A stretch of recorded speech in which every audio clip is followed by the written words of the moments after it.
never know how excited this Jill is to see Friday and To to know where see I am in Friday. time and space, and to know that the astronauts are okay and all those things. I'm Jill. That's Deb. Hi there. And it's We the have Friday had, Grief Chat.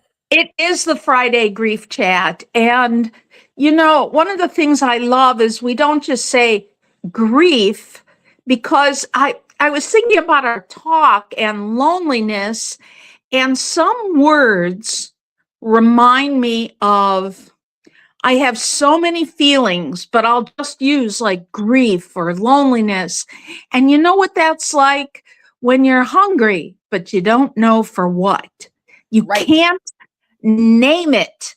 And you stand in front of the refrigerator and say, what is it that I really want? It's very similar to saying, what is it that I really feel? Or sometimes you say, really feel. What And do I need? first you have to figure out, what is it that you really feel? Right. And then, what is it that I really want? Mhm. Because need is, I've always learned, it's different than wants. Wants and needs can coincide. And so this week, this is what I said to a dear friend. This feels like growing up, and I don't want to go home. But I'm only 7 and I don't know. I can't leave home. I'm only 7. I don't want to go home because I don't know what's going to happen. And that's how I felt this week. The highlights were watching, I hate to sound like a 70s song, The Dark Side of the Moon. Right. Or a 70s album, I'm sorry. And so many sort of weird things has happened this week to many people. I have no words. It's just weird. Just weird. The whole world is a weird family right now. And, you know, you want to run away from home. I couldn't do that for me. I didn't do that till I was 18, right? Mm-hmm. And where do you go when you just want off this planet? And I don't drink. Not really anymore. I think when I used to drink, it's because I wanted off this planet. And it doesn't take you off the planet, so it's not good for that. Yeah, it brings you Right. back. And sometimes it brings you back with a headache and a couple other maladies. And some regret. Yep. Yeah. And so really, first off, whoever's listening, and maybe Jill, how are you feeling this week? I said I wanted to go off the planet. How are you feeling? You know, the whole world has been topsy-turvy this week, and we've had lots of situational moments, professionally and personally, and yes, and it's just been a heck of a lot. And while you're in the I don't want to be here kind of a thing. Yeah. I've been prepping some stuff as well for our talk, but that also went into the loneliness, and that touched on the dementia. And I found some good videos to share with my dementia group. And one of them was really a deep dive onto why the I want to go home statement comes up with folks with dementia. And the fact that folks will argue with their loved one and say, but you are home. And the answer is, it's not that they want to go home so much, although some of them may know that this is not the home that they mean. It's more, there's something wrong inside, and I don't have words for it. And I think that's absolutely, it's not quite an allegory, but it's a Yes. It's a moment that Yes. goes along with the loneliness and goes along with a crazy world is And grief. this just doesn't fit, and there's something wrong inside and I don't know what.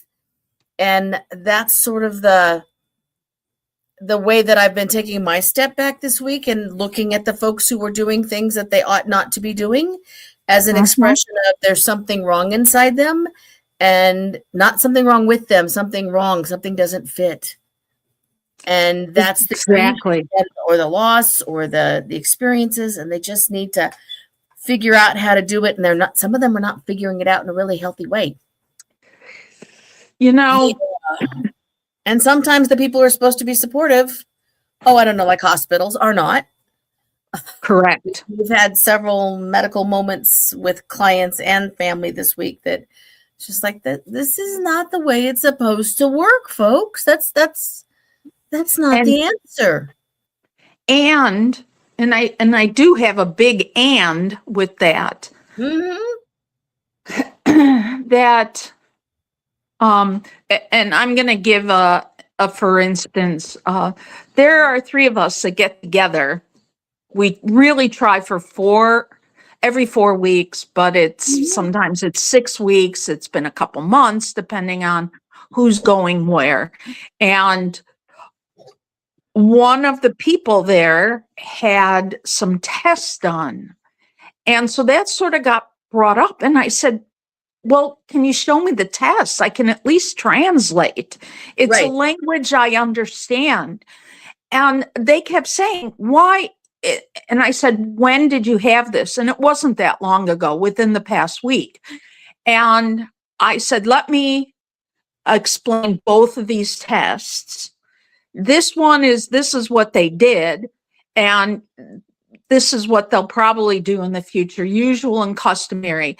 And then the other one, you really need to speak to this specialist. You need to talk to your doctor, write them in the portal, right? Give them a couple days and blah, blah, blah, so you can get the specialist. And then today I said, have you heard anything?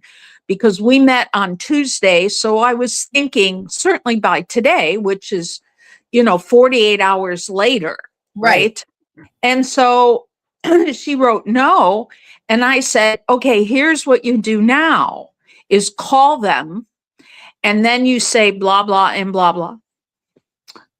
Why am I saying this? Because unfortunately, 90% of medical facilities now work like this. Mm-hmm. They didn't used to. 10 years ago, it wasn't great, but it wasn't this bad. 10 years 20 ago, when years someone was in the hospital, they weren't discharged by a robot on wheels. That's absolutely true. And so nowadays, this is the new normal because it has morphed. And that's why I say and I too, I called up a friend and I said, what is wrong with me? I mean, I'm thinking this way and I don't really want to think that way. And between conversations with others, the number one thing I think you can say to someone is, I have no words. And two, you are not alone. Yep. You're not alone in this thinking. And I might not be able to survivable. It's not fun right now. It doesn't feel good right now. That's right. It's survivable, which is something we can say about grief, about loss, and about loneliness. It is. It is survivable, but it doesn't feel good sometimes. The only part that feels good is when you can take a breath, look back and say, well, at least I'm not where I was 2 days ago. That's like a fake high. When you have a really bad headache and then you realize you don't have that headache and you go,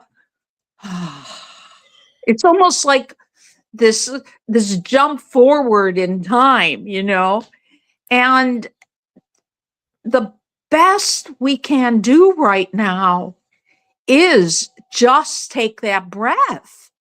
Mm-hmm. right?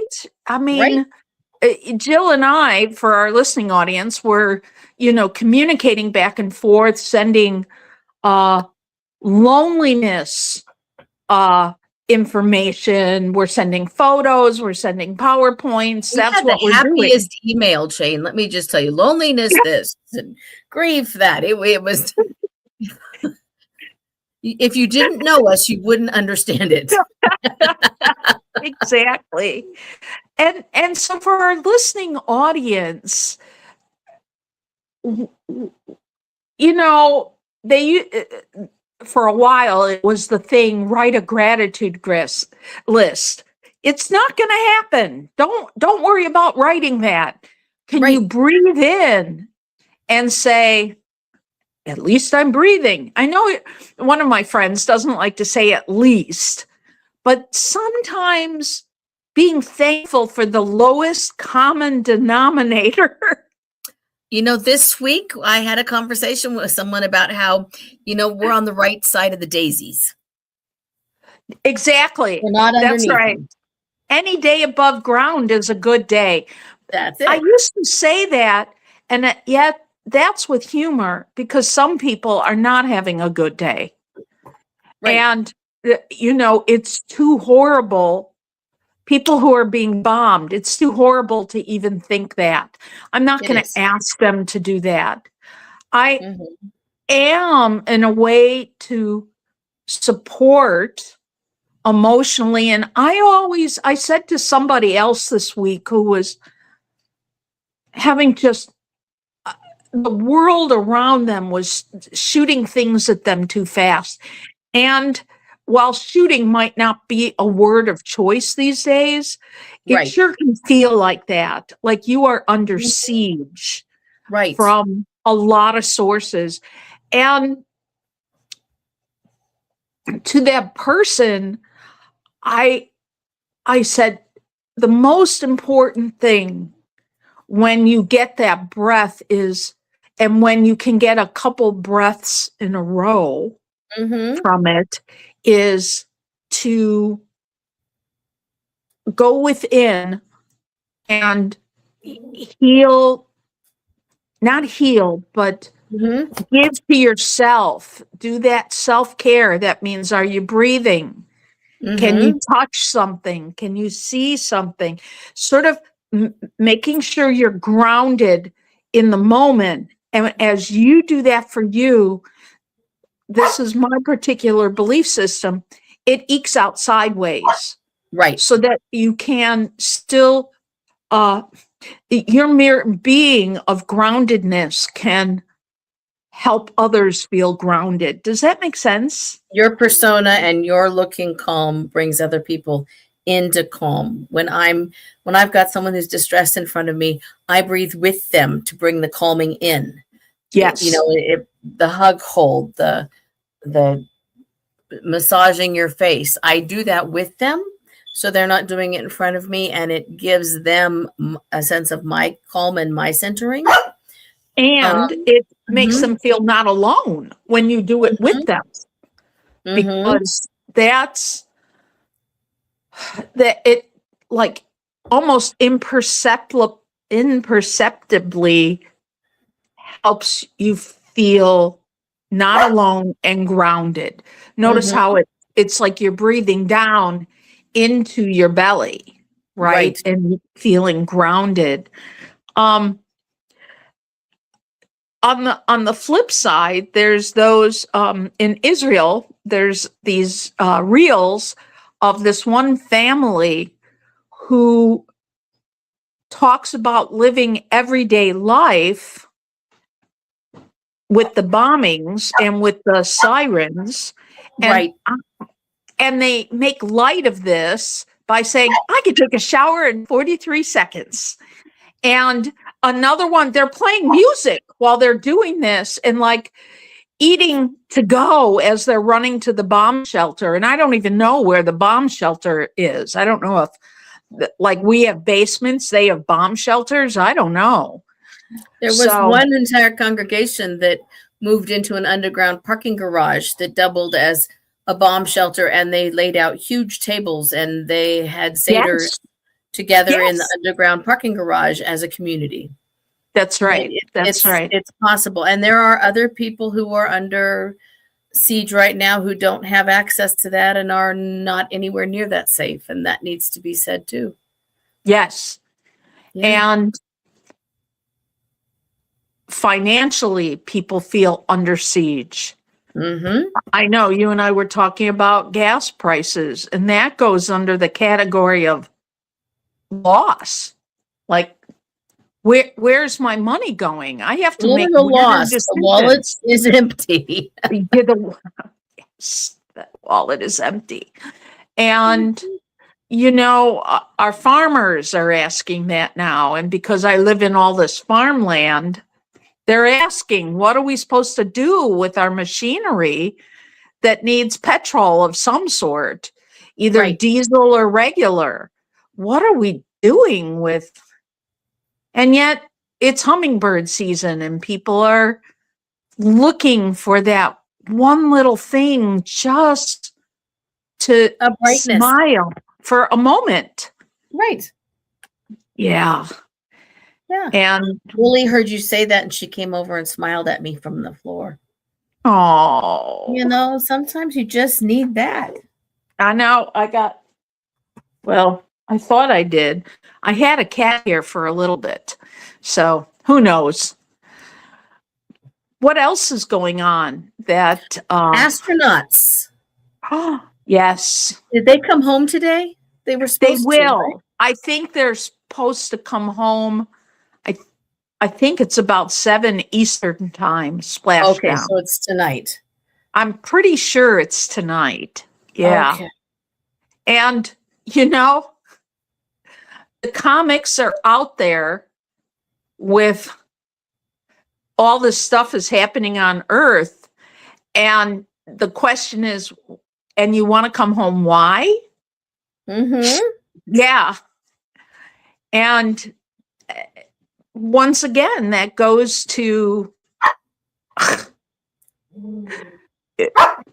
you're not alone. Today, there was a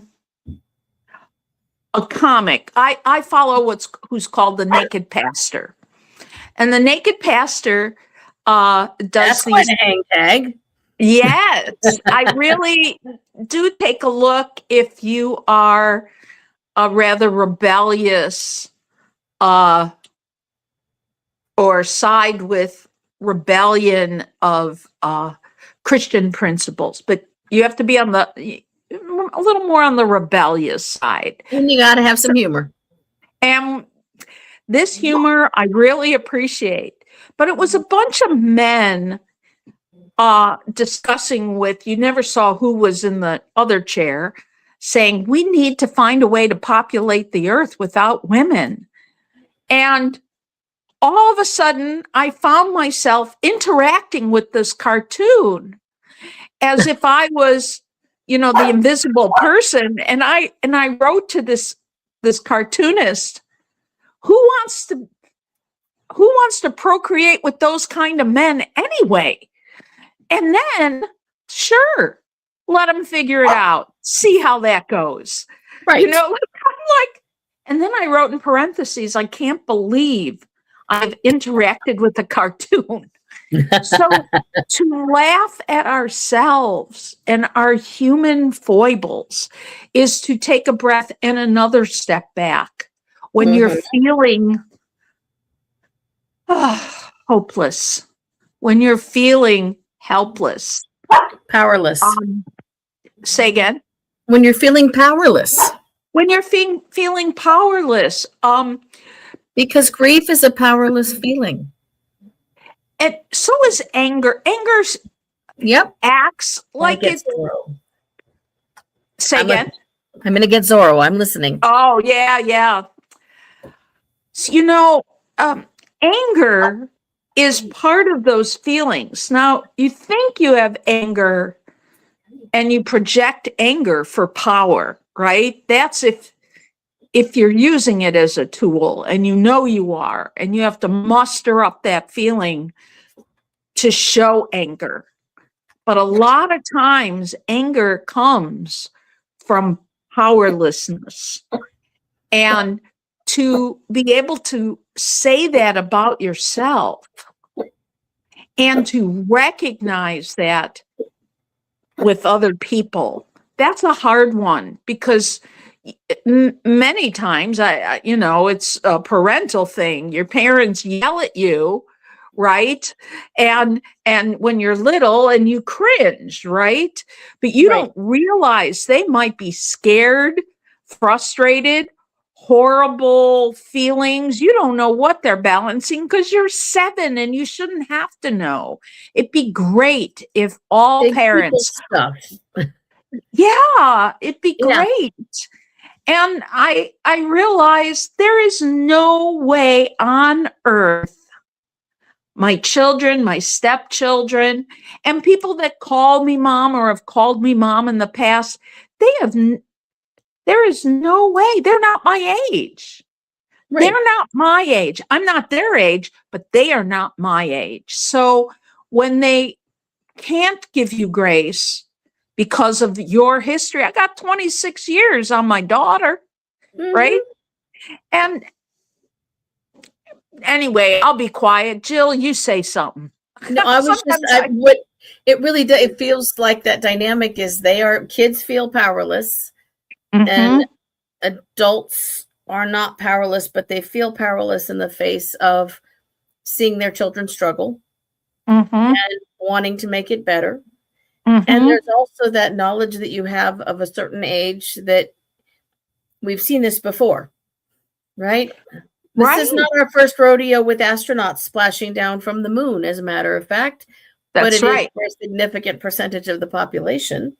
Yes, 1972 was the last time from around the moon that they came. I think there were a few times past that, but it's been a long time. And because there's so much more going on or it feels like that to me, going on than in 1972. I don't feel like it's getting enough information. It's not the word isn't being spread out. I hope they reach a whole new generation of people that take pride in our astronauts going around, take pride that there are a lot more women in the control room than there were in 1972, that there are a coming together of gender and races and countries of origin in space all the time on the what's the big ship that they come and go back from, but the International Space Station. But on this trip, there was Canadian, there was different races, there was different cultures, there's the US, there's gender, and probably a lot of different thoughts. And they were very playful. Before, if any of them seemed playful, it'd be in the blooper roll. Yes. Yeah. Interesting, right? Yep. I think part of it is this week has felt discombobulated because we've had, which is such a clinical term, don't you think? Yes. But so descriptive.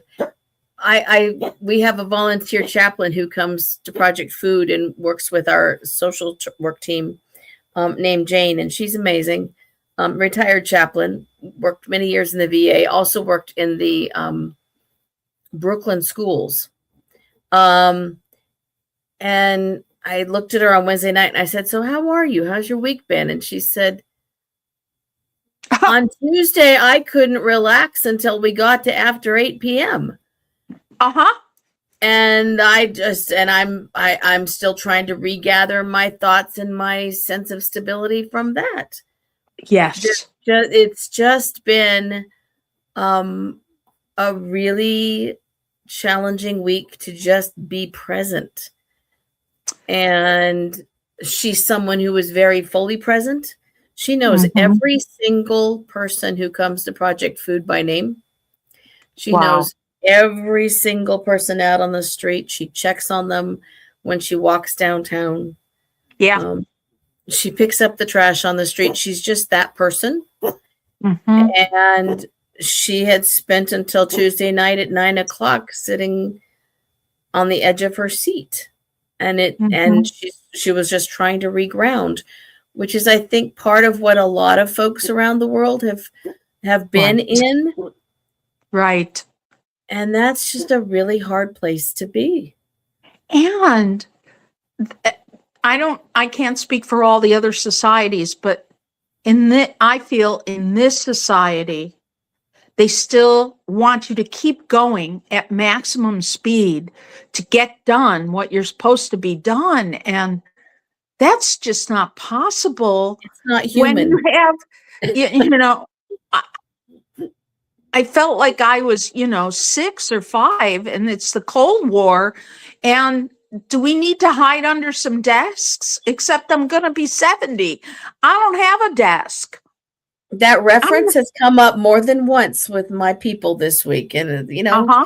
okay, so they taught us to hide under our desks from nuclear weapons and to hide under them for earthquakes and to hide behind them now for shootings. And how much stress are we living under, and how much do we need to grieve that this is the way life really is these days? That's right. I in a medical metaphor, I feel like there's a boil and it's just almost ready to pop. Yep. And those things are both amazing and yucky. Oh, they're horrible. Yeah.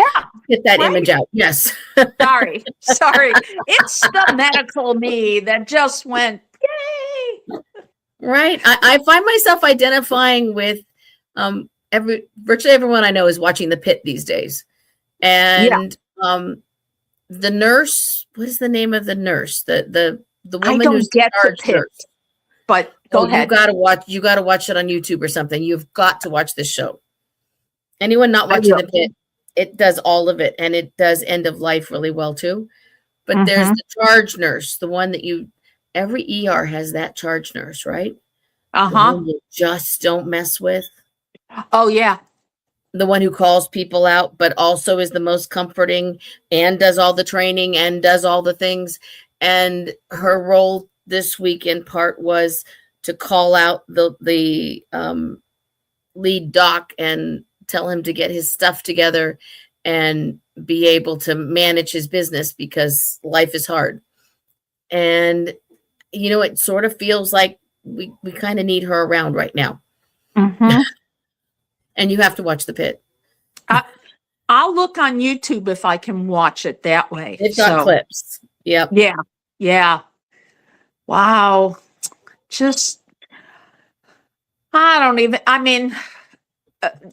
Let me just say to our listening audience now and in the future, we hear you. We are no different than you. We know it's hard. We know it's hard. And, if we ever figure it out, we'll let you know. There are a couple things we can figure out just because of experience. And at the flip side, you're not alone. And you find your people and you connect with them and you breathe and you go look at your tomatoes that are ripening, which is amazing. Right. I've got 3 little tomatoes turning bright red this week before it starts to pour. And you watch the birds and feed the squirrels. Don't shoot at them. Please don't shoot the squirrels. Don't shoot the squirrels. Although don't be that person. Unless you really need the meat, which we don't have that much. Well, back in the day, my neighbor, when she was growing up, they had 5 kids, 1 salary, a 3-bedroom house, and Ma would say Ma would say to Pa, and that's when there wasn't a lot of houses around there because we know the area. She'd say, Pa, we need some meat. And he'd take his rifle outside. I mean, he'd take it and balance it on the kitchen window. Oh my God. Because there was prairie, it was this. And either Ma would would cook up squirrel, which she told me, or rabbit. And once in a while, depending on how wooded it was, a pheasant or whatever. And her ma could cook that up. And she goes, we could tell if the squirrel had eaten a lot of corn because it had one taste, or like just a whole bunch of other garbage. I'm like, gosh. I love that story. Mm-hmm. Yeah. Mm-hmm. Actually, I have sunflowers growing in my vegetable beds now because the squirrels and the birds planted sunflower seeds. So now I've got sunflowers that they planted. That's great. Volunteers. And that brings a smile too, right? It does. It does. You do need to have those. Well, everyone, I hope what we said eased your own personal burden a little bit, that you could breathe, maybe smile during this broadcast, laugh at our humanity, hope for divinity, and we hope to hear from you or see you next week. Humor, grace, and grief. Here we go. We'll see you back next week. Bye, everybody. Bye, everyone.